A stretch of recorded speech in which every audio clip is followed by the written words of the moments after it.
first four, talking about the lampstand. And the way when I was skimming through this, just kind of looking at the different pieces, because starting in verse 5, we get the setting apart of the Levites. The consecration, the washing, the shaving, all these different things. But God has these little 4 verses in there first about the lampstand. Why? Because they will be the light of the world. They're to be the light. Yep. Well, they're to tend to the light. We're to be the light. Yes. Both are to be the light, but they're going to attend the light. They're going to make sure this burns how often? All the time. Always. But there again, they're also, I mean, take that step further, they're also Yeah. the priests, they're the ones that are ministering to us, which we're supposed to be as a congregation to be the light of the world. Exactly. Yeah. So like, if you look at this as 8 through 12 as step 1, turn the light on so you can see what you're doing. So people can see what you're doing, because it says to light the light in front. To shine the light in front. It doesn't say to shine the light behind or to the side. So your light is going to shine in the darkness, which is going to be in front of you. And if you remember talking about being armed for battle and the shield that deflects the flaming arrows, where is the only place that shield does you any good? In front of you. And then, therefore, where is the only place that does any good in front of you? Where can it deflect flaming arrows? That are coming at you, which means you have to be what? Facing. Because if you can put your shield in front of you, but if the arrows are coming from there, Then how? You're facing the wrong way. you're facing the wrong way. So your light is going to shine in front of you. Your shield of faith, which is going to deflect the arrows, is going to be in front of you. And you're going to be heading where? Towards the arrows. Not running away from the arrows as fast as you can. Which we're going to see some of that. So, said all that to say this. Turn the light on. Step 1. Understand what the light is. That you're the light. Understand the purpose of the light. To shine in front. There's no noise. It's not, because we talked, the tongues, the flame of fire. So start with the light. Light in, light out. Well, if you turn out all the lights in this room right now, it'd be pitch black, It would be. except for that light. That would be right. Be very noticeable. Yeah. Yeah. Just for demonstration's sake. Go for it. Check it out. Oh, Yeah, well, sorry. Everybody turns on their phone. He must be the true light. Definitely turned it on. It was a display of the light of the world, at least. Yeah. It was his word. Let's see. Daniel, need you real quick. Caleb, would you come up here too? Since you're already here. You got your phone in your pocket? No? There's your phone. Another demonstration. All right. Jimbo, you'll hit it again. We're going to block this little bitty light for a minute. What about the big light over here? We'll just ignore the big There's no light over lights. there. Where's the big light? Pay no attention to the man behind the curtain. It's on. Jim's orchestra. All right. All right, it's dark. Turn your phone on. There's a little light. Well, then guess what? We can get a little more light. And then, you got a flashlight right here? It's that light in mine. What happens when the lights start coming together? It's brighter and brighter. It gets brighter and brighter. But. If I turn my light off, it's just Caleb by himself. How much light is there? Still enough to see.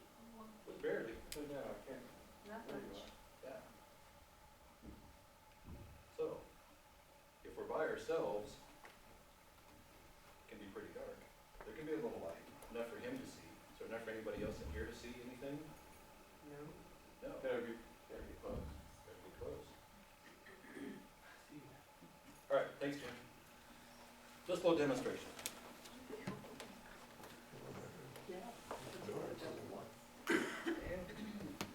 Now, the world is a dark place. It is. getting darker all the time. So, lesson 1 from Hebrews 8, And Boy Scouts are an example of that. we won't pay attention to that flag. Where stick did, right where there, did they will we? hold that Is that a Boy secret Scouts meeting flag? at? Since 2006. They said it was in All right, Texas. fair enough. Well, was it Houston? What's that? The Boy Scouts, when they Doesn't matter. voted that in? Well, if it was in Houston, there's judgment gonna come down on Houston. And everywhere. Ty, Yeah. back to numbers 8. Moving on. Moving on. please. Numbers 8:18. 8:18. Whoa, He's going Good on. boy, jump way up there. skipped a gear. It's almost where I was gonna go, but go lay it on us, what you got? Well, I mean, that's the first time I've actually ever seen it, and yes, once again, just like last week I brought up, we read over this, 6 times now, Oh, yeah. and never once saw that the Levites actually take the place of the firstborn for all Firstborn. the rest of Israel. Because actually what he's saying here, though, is that because we're still all to be firstborn unto Yahweh, Right. but the Levites actually take the place of actually being devoted or completely Exactly. yeah. serving that role. Exactly. Um, Yeah, you're so, right. like I said, that was the first time I saw that, Yeah. where it's for all of the firstborn of the children of Israel. There's one thing that we're gonna see, I hope we'll get to it. Are these, you think the this is kind of a question, but 144,000, are they Levites? No, they're from every tribe. It's gonna be Because this 12,000is from each 12,000 from each Yeah. tribe, So there'll be Torah teachers. 12,000 from each tribe. Right. Each How can it be all Levites? Oh, yeah, Right. true. If they're gonna be out of each tribe. Right. What Ty's kind of talking about, which I think we're gonna get to a piece of it, is the Levites are set apart to work here. Which originally, remember the original blueprint, the original plan, which we're gonna talk about later too, was for who to work here? The firstborn. The firstborn, exactly. The kingdom of priests, the firstborn would be the servants. But because of, The golden calf. exactly, that got kiboshed. Did that keep them out of the promised land? No. No. It's gonna be a point later on. Most But the Levites are set apart to work here. And we're gonna see a really interesting thing, like you say, Ty, I never saw before, is one of the reasons that they were there. And I think it was in this section somewhere, I didn't write the little notes down. Yeah, here we go. Keep on reading verse 19. This is Numbers 8, verse 18 is what Ty was talking about. And I've taken the Levites in place of all the firstborn sons of Israel. Verse 19. Of all the Israelites, I have given the Levites as gifts to Aaron and his sons to do the work at the tent of meeting on behalf of the Israelites and to make atonement for them, so that no plague will strike the Israelites when they go near the sanctuary. So, because, the Israelites are going to be bringing sacrifices and things up to the sanctuary. And the way I'm understanding it is, if it wasn't for the Levites, that would bring a plague on them. And think about that a minute. They're told to bring sacrifice to Yahweh. If not for the Levites working on their behalf, what would happen when they obeyed God to go to the tabernacle? It's quaking. According to this, they'd get a plague. I mean, think about that a second. It really just, it's taught me in my tracks when I was reading this. They're supposed to go up. The Levites are there to prevent a plague from when they go up. Yeah, and you see. Yes. Bill Cloud, I was listening to him, and he said some people believe that the Levites did not bow down to the golden calf, that they were the only ones that didn't. I've heard of it. I could see that, yes. My thought on it is, though, is that to be in that active role that they were in for 2 weeks at a time, they were clean. That was Yes. the only way they got to work. Yes, The people bringing up the offerings more than likely were not. exactly. And that's why there would be a plague, because Yeah. you couldn't offer anything to God if you were unclean. That's why you couldn't take part in any of the feasts if you weren't clean. Exactly. And when they were stated, because it was such a huge task to stay clean all the time. Yeah. And so, Yeah. Right, then Which you is, see- which is why Yeshua came to change that role, because Right. they couldn't stay clean all the time. Gave- That's what you see in 2 Chronicles 30, when Mhm. the Levites are the ones that are trying to get everybody ready for Passover and cleanse everybody. And, well, I guess we'll get that later. Yeah. Jim and then Fred. The picture, we see the Levites here, and the Levites being cleansed. In First. Ezekiel, Yeah, go ahead. in Ezekiel 36, it's Israel, and God does the same cleansing, Because we've restored that original. and he puts his spirit on them. So Oh, it's, yeah. it's a perfect, I mean, it's a perfect picture of what's going on today. Yeah, absolutely. You said Ezekiel 36? 36, 23 through 29. 23 through 29. All of Israel being cleansed, which we're looking at here in 8, the Levites being cleansed. Fred, you had something? Well, a lot of people don't realize what all the Levites did. Okay, when they would have these holy days, all of these millions of people would come to Israel and to Jerusalem. But not everybody could, when you're making 250,000 or whatever, or how many sacrifices they're doing, not everybody can get into the temple. Right. And you've got to bring the sacrifice into the temple. Well, you don't have to bring it into the temple, it turns out, if they're swamped like that. There's as long as you're within sight of the curtain, The door of the congregation. as long as you're within the sight of that, which is out on the mountain where Christ was sacrificed, was within sight of it because they saw the curtain split from there. Then what happens is you cut the throat of the sheep or lamb, and the Levite would take your blood and then run it up to the temple where the priest would throw it on the altar. And then he would run back and get the next ones. Makes sense. And so that was how they were able, even though not that many people could have sacrificed within the walls of it, they could meet the stipulations of it. I've heard the same thing, and I believe that to be true. The problem is, I don't have any proof of that being the case right here, or given as a command. Now, we know that that was what was going on, Right.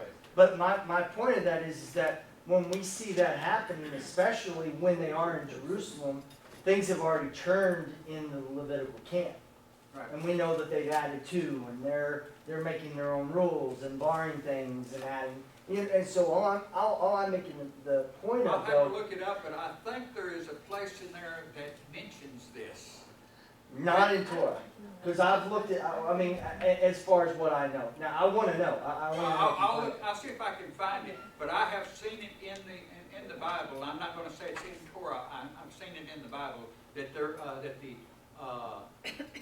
it talks about the Levites assisting No. the sacrifice. He's right. You're right. I've seen that too, because it actually talks about that in multiple feasts in here when there's so many people. And there's also a place in there that says it must be in the sight of the door.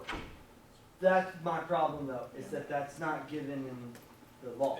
That's not given in the Torah.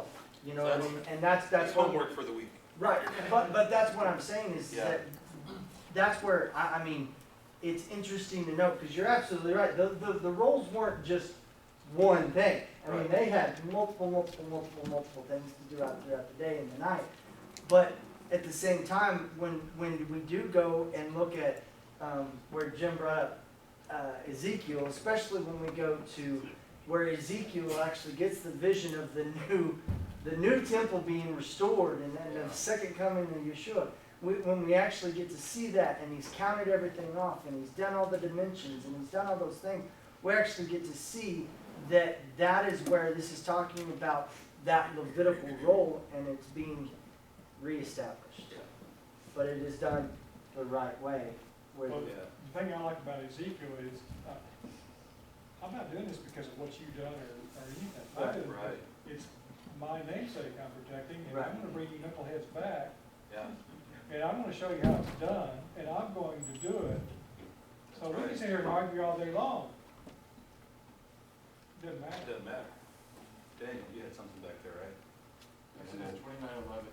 What's it It's say? talking about the consecration of Aaron's sons. Exodus 29:11? Is that right? And thou shalt kill the bullocks before Yahweh by the door of the tabernacle of the congregation. So it's like, is it inside the temple when it's talking about that? Because then it says, they put it on the horns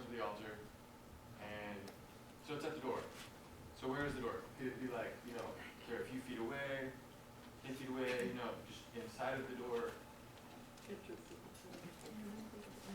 In my book, it's got a little thing in it. In other words, maybe I'm reading wrong, but it looks like it's a addition. So that means it could be a different meaning to it. At any rate, let's move on from that topic, because there's several things. Yes, Gabriel, one more. Hey, do you mind? I've got to go teach the kids here in a minute, but there's something I wanted to share out of this, if you guys don't mind. It's kind of jumping ahead, but I always thought it was weird. Back in Exodus 16, they've just come up out of Egypt, and he's giving them manna because they were complaining. And then later he gives them quail in that same passage. He gives them quail at the same time. And Moses doesn't say anything about it, but then here, when he's giving them quail in this passage, let's see, where was that? Yeah, here, it's in chapter 11. What? The quail. Exodus 16? Yeah, in Exodus 16, he gives them quail. Then later here in Numbers chapter 11, he gives them quail. But for some reason, after he's already given them quail, Moses says, where are you going to find enough quail to feed all these people? But we know he's already fed them quail once before.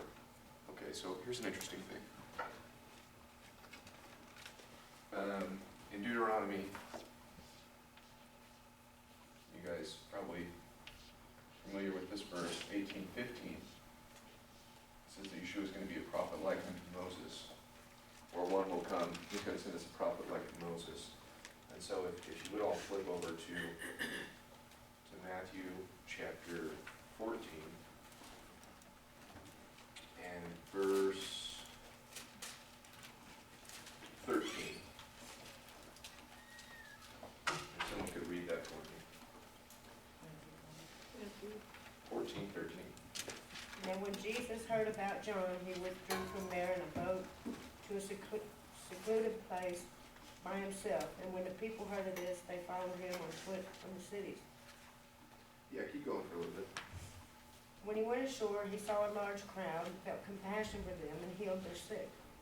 When it was evening, the disciples came to him and said, "This place is desolate, and the hour is already late. So send the crowds away, that they may go into the villages and buy food for themselves."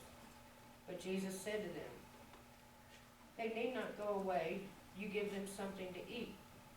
They said to him, "We have here only 5 loaves and 2 fish." And he said, "Bring them here to me." Ordering the people to sit down on the grass, he took the 5 loaves and the 2 fish, and looking up toward heaven, he blessed the food, and breaking the loaves, he gave them to the disciples, and the disciples gave them to the crowds. And they all ate and were satisfied. They picked up what was left over, the broken pieces, 12 full baskets. There was about 5,000 men who ate, besides women and children. Okay, good. Now, the very next chapter is going to be 15, verse, starting in 32. Randy, would you read that for me? Now Yeshua summoned his disciples and said, "I have compassion on the crowd, because they've already stayed with me 3 days and have nothing to eat. I don't want to send them away hungry, otherwise they might collapse on the way." The disciples said to him, "Where could we get enough bread in this desolate place to fill such a crowd?" "How many loaves do you have?" Yeshua asked them. 7, they said, "and a few small fish." After commanding the crowd to sit on the ground, he took the 7 loaves and the fish and gave thanks, broke them, and kept on giving them to the disciples, and the disciples gave them to the crowds. They all ate and were filled. Then they collected the leftover pieces, 7 large baskets full. Now those who ate were 4,000 men, besides women and children. After dismissing the crowds, he got into the boat and went to the region of Gadara. Yeah, so here you see, first time, they don't say, where are you going to get all this food? Second time, they say, well, where are you going to get all this food, after they've already seen him do it? Well, that's the same thing you see with Moses. Moses doesn't ask God where he's going to get it the first time, the second time he does. So, whatever that's worth, you'll see the parallel there. The end.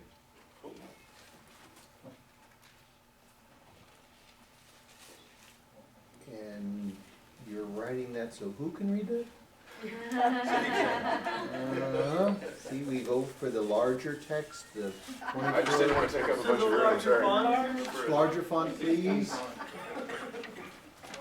I'll help if you'd like.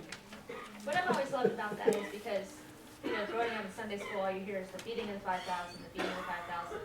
And so, yeah, the last couple of years, I'm like, that was more like 15 or 20,000 when you count women and Yeah. children, just saying. Why? So. Probably had teenagers and we know how much they eat. It's- Right?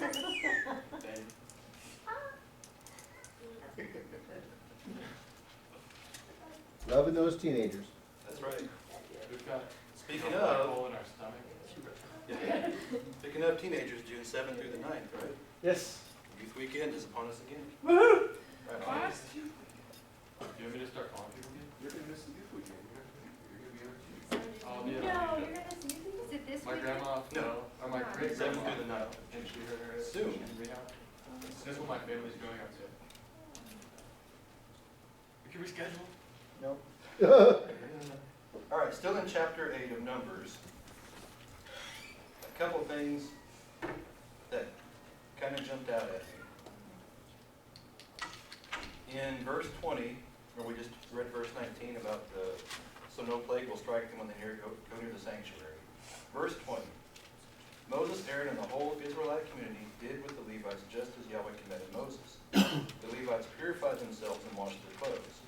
Then Aaron presented them as a wave offering before the Lord and made atonement for them to purify them. After that, the Levites came to do their work under the supervision of Aaron and his sons. And what jumped out to me is it wasn't just come do the work. There was a very specific order of cleansing. If you go back in the first part of that, starting in verse 5, about washing the body, shaving, cleansing, purifying the clothes, all these different things. But the last thing, and this is where we get a picture of first fruits, is they were offered as a wave offering before the Lord before they could do their work. I know they were mighty men, but they probably didn't pick them up. No, I- I don't think so. I don't think so. Makes We you- never know, but, you know, Probably. we weren't there. But Maybe they had a whole bunch of Samsons there. So, and I kind of got me to thinking about when Yeshua was resurrected and appeared, and Mary wanted to hug him, he said, no, I haven't been to the Father yet. He hadn't been waved as that first fruits offering yet. Now, here they're waved and then they do their work. Yeshua did kind of a little bit of work before all that, would you say? I mean, he was a little bit busy during that time. But his work afterward was what? Before he ascended, after he resurrected, before he ascended, what was his work? After Prophet? he descended? After he rose from the grave, before he ascended to the throne, For the 40 days. in the 40 days, what did he do? He prepared, he talked to all the people, everyone who was following him. And he was, yeah, that's actually a perfect word. He was a witness to them. Well, he confirmed. Yeah, he confirmed. And he's getting them ready and telling them things are going to happen, things are coming. Because he was going to go and they were going to do the work. Like we had talked about, we looked at the feast cycle, in between Shavuot and trumpets. There's a lot of work to be done. That's where we are today, is in between. So, I often wonder, just got to thinking about it. You know, he says that he was told Mary not to cling to him because he hadn't been to the Father yet. Is he going to go, I can't remember it ever saying anything about him going strictly to the Father and coming down before he went to all and appeared to everybody else. Except he'd have to because he offered up to Thomas to be touched. Yeah. No, but Thomas wasn't clinging to him. He says, you're not to cling to me because I haven't been to the Father. Clean touch, I mean, That's it, yeah. you make that in. semantics. No, I presumed that, but it just suddenly occurred to me that that's not what it said. That just occurred to me, because I've Dig that one out. always took it the same way you did. But I'm saying, all of a sudden it hit me. Maybe he didn't mean it that way. It doesn't say that he ascended and came back and worked for 40 days, but No, because all of a sudden I presumed that he went up there. that's what And we presume. all of a sudden, I'm suddenly realizing maybe my presumption was wrong. What you got? Well, if we look at how he fulfilled the feasts, in order for the harvest of barley to take place, the first nothing could happen until then. So he tells her, he says, I have not yet appeared before my Father. And we learn later that he is the first fruits, or the wave offering.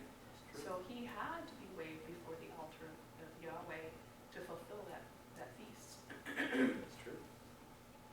It doesn't say that, but if he fulfilled the feast, he had to. But did he do But that all before or the- after he ascended? Jerusalem, no. Before the Father's altar. So Jerusalem is just a copy of what's up there. Right. Well, Is that- and I'm not quite Jerusalem real was good. null and void at that point, Yeah. because the high Yeah, priest ran his clothes. it had been rent, yeah, there was no high priest There at was the no time. altar to be presented on. That's right, because there wasn't a high priest. All right, so, interesting stuff. Now, the high priests weren't even of the correct lineage, were they? Yeah. I don't think so. At the time, Yeah, that's what I said, they, and matter of fact, even the priests were not, they were secular people. And so, that's the reason the people would not listen to the high priest unless the Pharisees gave their okay. There's a thing in there that they had to make a swear before God that they would not change anything that the Pharisees set down on dates and everything had to be done by the be agreed to by the Pharisees before they could do anything, and they were not to change anything. And they, that's what the Sanhedrin, they always had at least 2 members of the Pharisees that went there to make sure that when the Sanhedrin was meeting, that they followed all the rules. Makes sense. It was interesting how I read that. All right, let's, So where did you read that from? It was in the Jewish Judaica. Book of Judaica. It's the guy encyclopedia. Okay. all right, let's move on, because we're almost 3 o'clock already. And we're still in chapter 8. We got like 9, 10, 11, 12. We got a lot to go here. All right, let's see. The very end of chapter 8 sets up the dates, the ages of service, 25 to 50. So you're 50, you're done, but what do you do? Verse you can 26. assist, You're still there, you're not like, yeah, and you can assist, you just can't be put into service. right. Yeah. Is it 30 the year that they started, like Yeshua did, so did they go into, did they have to practice for I 25 think they years? had a apprenticeship kind of a, Yeah? the first internships or something. Well, They started. that's the Kohathites and the Yeah. Maronites and Gershonites. The Levites Levites. is 25. Is all of them, yeah, that's right. Surely they had a little bit of Yeah. knowledge of what they were gonna be doing from their parents. They had a little bit of discipleship. Except this is just beginning. But if you were from a Levite family, you were starting at 3 years old, and you were like, you know, or whatever, you were starting, you were getting ready, you knew what you were gonna be doing. So Exactly. you were studying from a little child. All right, let's jump into chapter 9. Yeah, moving on. All right, so here we are, verse 1, first month of the 2nd year after they came out of Egypt. So they've been out of Egypt for a long time. They've been at the mountain almost a year. And when they got to the mountain, was it the first day of the 3rd month? Oh, the 3rd month to the exact day they left Egypt. So like middle of the 3rd month. So we're getting close. Now, given the instruction to celebrate the Passover, and then in verse 6, we've got those who were ceremonially unclean because of a dead body. So they came to Moses and Aaron that same day and said to Moses, "We have become unclean because of a dead body.